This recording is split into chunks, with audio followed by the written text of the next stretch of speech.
સુરતમાં પૂર્વ મેયર દક્ષેશ માવાણી પર ભાજપનો ભરોસો અડગ।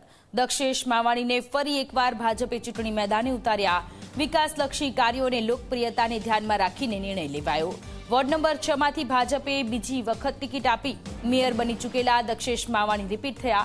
દક્ષેશ માવાણીએ વોર્ડ નંબર 6 માં ઉમેદવારી નોંધાવી।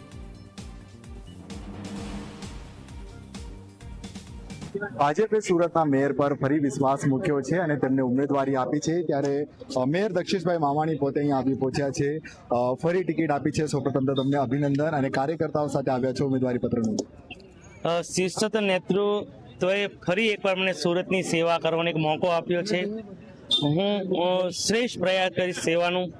અત્યારે વિશ્વની અંદર સુરત મહાનગરપાલિકા ફાસ્ટેસ્ટ ગ્રોઈંગ સિટી છે, વિશ્વમાં 4થા નંબર પર ફાસ્ટેસ્ટ ગ્રોઈંગ સિટી છે। સુરતમાં અનેક એવા પ્રોજેક્ટો છે જે ભારતના બીજા સિટીને માટે આઇડોલ છે। ફરી એકવાર અમે શ્રેષ્ઠ સેવા કરીશું। આજે ભારત વર્ષમાં સુરત મહાનગરપાલિકા દેશની નંબર 1 મહાનગરપાલિકા પ્રસ્થાપિત થઈ ગઈ છે।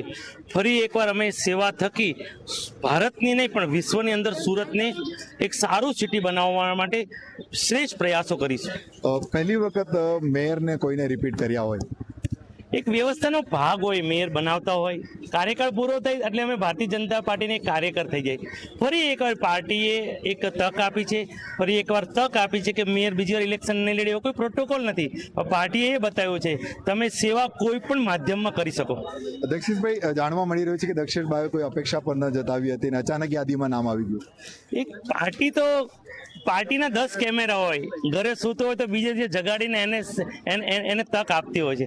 એમ મને ફરી એકવાર સુરતની સેવા કરવા એક સારી તક આપીશ। દક્ષેશભાઈએ વિચાર કરેલો કે યાદીમાં નામ આવી જશે?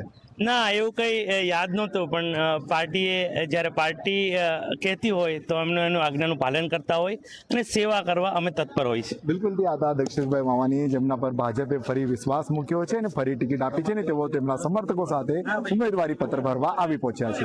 પ્રશાંત ટીવી મીડિયા।